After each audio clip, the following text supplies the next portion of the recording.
Fala, meus amigos e amigas corintianos, uma excelente segunda-feira para vocês. Estamos aqui trazendo mais um vídeo no canal com essas últimas informações do Timão. Estou trazendo um corte com a repercussão dessa vitória do Corinthians por 3-2 contra a equipe do Vasco neste domingo pelo Campeonato Brasileiro. Além disso, bastidores fervendo devido à eleição presidencial do Corinthians nessa segunda-feira. Estou trazendo um corte com essas últimas informações. Se inscreva no canal, deixa seu like, sua opinião aí nos comentários e vamos aí com o vídeo. Denise Tomás Bastos aqui no telão para falar a primeira parte, é para falar de política, minha amiga. Boa tarde para você, bem-vinda mais uma vez. 3 candidatos, né, disputando a preferência do Conselho Deliberativo e a eleição acontece no final do dia, né, minha amiga? Exatamente, Jô. Boa tarde para você, para todos que acompanham o Taon. Eles tiveram até a sexta-feira passada para se candidatar, são 3 chapas e é uma eleição indireta, né? Somente os conselheiros vão poder votar, são cerca de 299 conselheiros que podem votar para essa eleição, que é um mandato tampão, né? Quem vai ficar no lugar do Augusto Melo, que foi destituído no último dia 9, teve a eleição de impeachment, e dessa vez essa eleição que começa hoje, às 6 horas, são 2 chamadas, 6 horas a primeira chamada, 7 horas a segunda chamada. Como é uma eleição feita com papel, por volta das 9, 9h30, 10 horas, a gente deve ter o resultado de quem será o novo presidente do Corinthians. Como a gente disse, são 3 candidatos, né? O Osmar Stabile, que assumiu interinamente desde o fim de maio, é um dos candidatos, ele na chapa dele pretende manter o Fabinho Soldado no departamento de futebol, já fez algumas coisas, até trazendo também o biometria facial, já fez algum trabalho, mas está concorrendo aí com o Roque Stadini, que já foi vice-presidente do Corinthians, trabalhou na gestão do Duílio não, gente. Do Alibi. Do Alibi, do Alibi. Do Duílio não, do Alibi entre 2001 e 2004. Saiu antes do Alibi, inclusive, do Alibi saiu em 7, se não me engano. E esse tem a proposta de mudar um pouquinho o departamento de futebol, quer trazer uma pessoa com as características do Fabinho Soldado também como um ex-jogador, mas quer montar também um conselho para que outras pessoas possam opinar sem receber salário, né?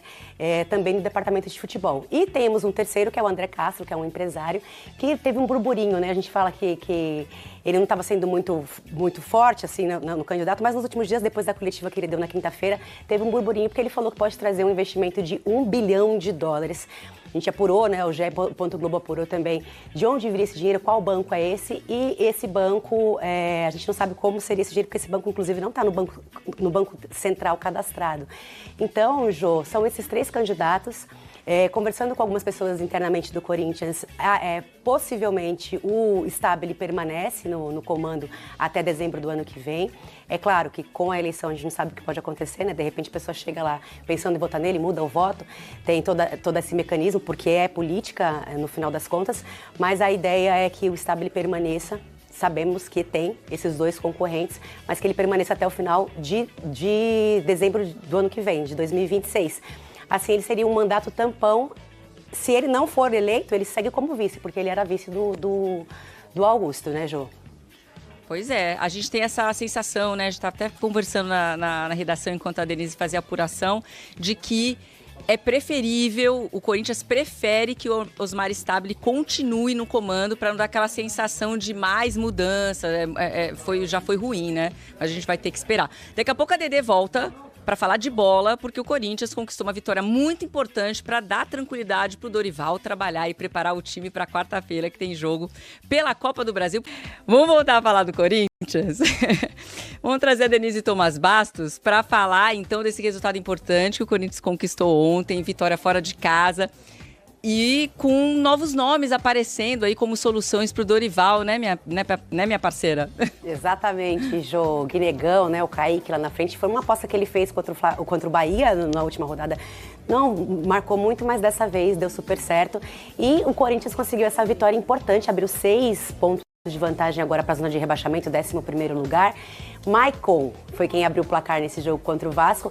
Ele que não jogava há mais de um mês, né? Estava lesionado, voltou, conseguiu fazer o primeiro gol. Depois o Guinegão fez o segundo gol, um gol muito importante também para o Guinegão, que tem apenas 18 anos. No Taon, nas redes, a gente mostrou a ele no bolinho de aniversário quando criança, né? Não faz tanto tempo assim, tem só 18 anos esse jogador do Corinthians, que veio da base.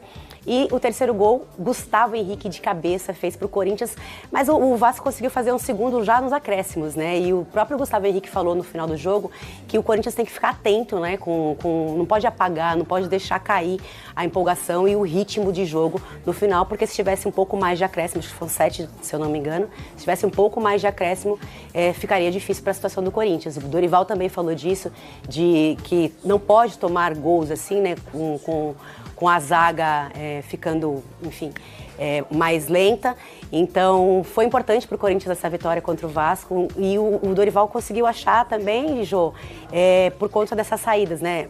Yuri Alberto lesionado, Martínez, Carrijo, o Memphis voltou a treinar hoje, então pode ser uma opção para quarta-feira contra o Atlético Paranaense, que é um jogo importantíssimo, né? Termina um jogo, já começa a pensar no outro importante no final de semana, depois tem o Palmeiras ainda, então pode ser que o Memphis volte para esse jogo. O Rodrigo Garro, que foi poupado no comecinho do jogo, entrou só no segundo tempo, segue sentindo dores no joelho, né? Ele já estava sentindo dores lá no jogo contra o Palmeiras pela Copa do Brasil, jogou, foi titular nesse jogo, jogou mesmo com dores, mas ele foi poupado no início, entrou no segundo tempo, deu assistência, inclusive, na cobrança de escanteio.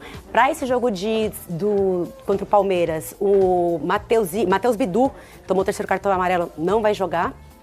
Então tá fora, o Matheus Bidu também tem essa parte na lateral esquerda que o Dorival vai ter que pensar e trabalhar, mas o foco agora é em quarta-feira, Atlético Paranaense, o jogo fora de casa, que também é um gramado sintético, então a gente tem que ficar atento aí com a questão do Garro, mas o Dorival conseguiu ajustar aí esse time, mexendo um pouquinho no meio ali com o Bidon e lá na frente com esses dois meninos jovens, Kaique de 21 anos, que inclusive é da base do Corinthians, fez o gol da Copa São Paulo, né, que deu o título pro Corinthians em 2024, e o Guinegão, esse jovem de 18 anos, que a gente já mostrou aí no Tarron, nas redes, que desde pequenininho é corintiano. O torcedor do Corinthians ficou empolgado com essa vitória, mas ainda tem bastante coisa para acontecer no Corinthians, né, Jô? A gente sabe que não vai ser fácil esse jogo de quarta-feira e nem do próximo domingo, que é clássico. Ah, fácil não é, mas que tava precisando dessa vitória, tava, né? Tirou uma sequência ruim e aí o Dorival tá tentando encontrar soluções. Afinal de contas, ele tem muito desfalques. Tá? Talvez o Memphis Depay, talvez ele tenha condições de ser relacionado e ganhar minutos. Talvez. O resto tá todo mundo fora, então difícil. Que bom que ele tá conseguindo se resolver lá. Que bom pro torcedor do Corinthians também. Amiga, muito obrigada pela sua participação aqui. Mas tem também o Corinthians pra gente atualizar. Que alívio, hein, Mendel? A gente mostrou ali na tabela de classificação que do 11º ao último colocado, só o Corinthians conseguiu vencer. Então, como esses 3 pontos foram muito importantes pro Corinthians subir e bem na tabela. Você definiu bem, Bruno. Que alívio para o Corinthians essa vitória fora de casa contra o Vasco, 3-2. O Corinthians, que não vencia 6 jogos no Campeonato Brasileiro, conseguiu essa importantíssima vitória, subiu muito na classificação, subiu 3 posições, foi para a 11ª colocação no Campeonato Brasileiro. Alguns fatos também comemorados pela torcida do Corinthians, o Maicon voltando depois de mais de um mês, ele que teve um problema muscular, voltando como capitão, fazendo gol. O Guinegão, atacante, jogando bem, fazendo gols. Laterais também do Corinthians, com participações também em jogadas ofensivas, jogadas importantes também em gols do Corinthians. Corinthians jogando bem, o Garro, né, que tem esse problema no joelho, sentindo dores, entrando no segundo tempo, também participando de 2 gols.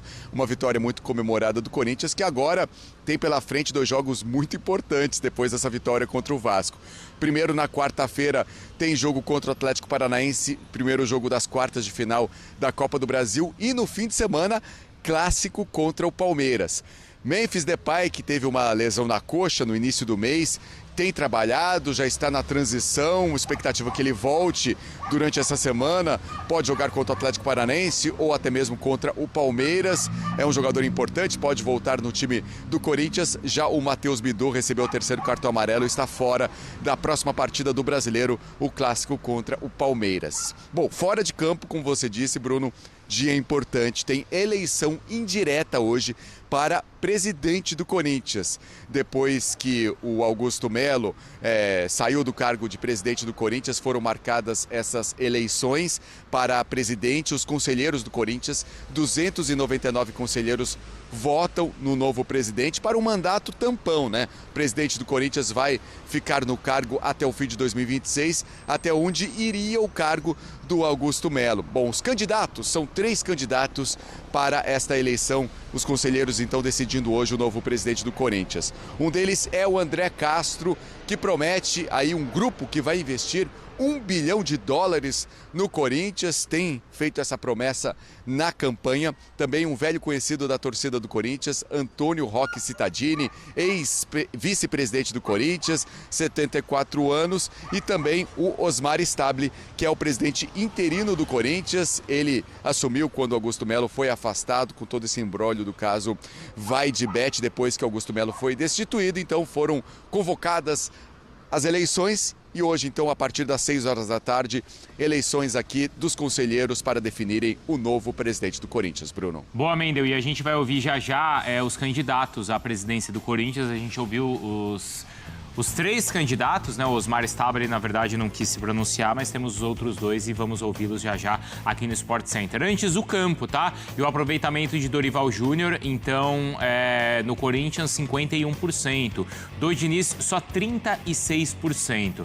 Vamos lá, pessoal, a grande vitória importante do Corinthians ontem, então, em São Januário, tá relacionado a como o Dorival conseguiu montar a equipe dele, mesmo com desfalques, a entender as deficiências que existem no Vasco, ou o resultado está relacionado a essa fragilidade que o Vasco tem apresentado, apesar daquela vitória no final de semana passada contra o Santos? O que você acha, Jailson? Vejo mais como mérito do Dorival. Mérito do Dorival porque estudou ali, basicamente, como a equipe do Fernando Diniz, as fragilidades, né, desse tipo no Vasco, principalmente ali os aspectos defensivos, que isso é uma bola simples, é uma virada de jogo do André Ramalho pro Bidu. E olha como tá todo mundo sozinho. O André Ramalho tava sozinho, o Bidu tava sozinho e o Maicon sozinho. Então, assim, um gol bobo. Essa que foi a realidade ali em São Januário. Então, assim, um Corinthians que conseguiu com seus 4 volantes, né, dificultar bastante a vida do Vasco, que depois foi pra cima com a lesão do Tietê, bota o Verratti, que vale lembrar, né, pra quem não viu, o Verratti estava no banco de reservas. O Verratti começou no banco, quem começou como titular foi o David. E aí o Verratti entra, aí o Nuno Moreira vai pra volante. E assim, na expectativa de empatar ou virar o jogo, o Vasco foi pra cima, só que o Nuno Moreira não é volante. O Nuno Moreira é um cara que joga de forma mais ofensiva.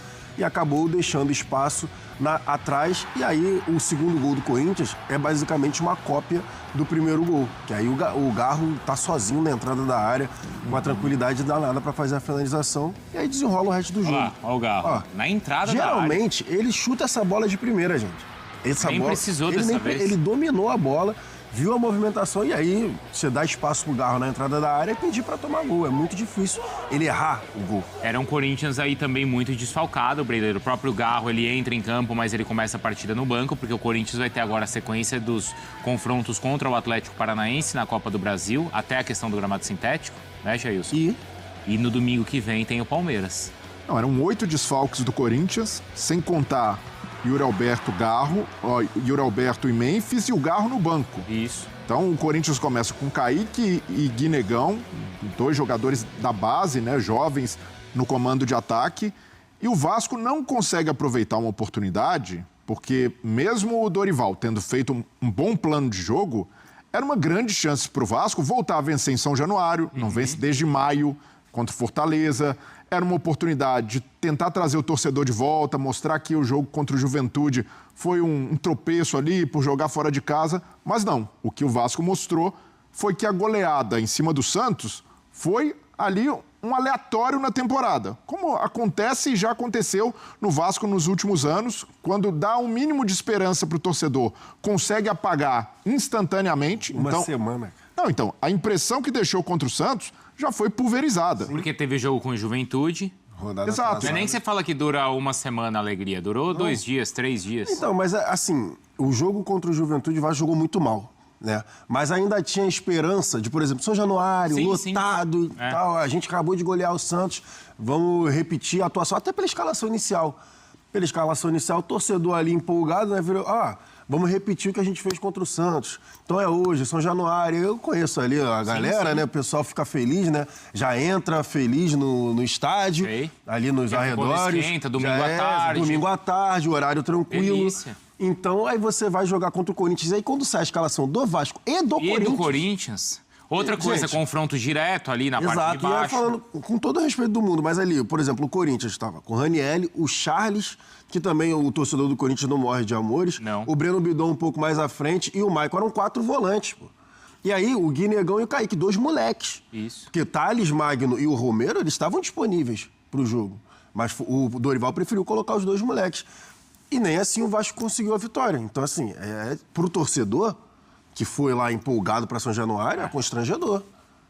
É constrangedor. É, claro que é. Porque, assim, o Corinthians, claramente, tranquilamente, o Dorival estava pensando na Copa do Brasil. E tinha que pensar. Estou trazendo aqui só um breve comentário dessa vitória do Corinthians contra a equipe do Vasco e trazendo aqui a classificação atualizada neste momento que eu estou fazendo o vídeo logo depois do jogo do Corinthians. Como podemos ver, esse resultado deixou o Corinthians na 11ª colocação do campeonato, 21 jogos, 25 pontos. Abriu uma larga vantagem ali de 6 pontos para o primeiro time ali da zona do rebaixamento.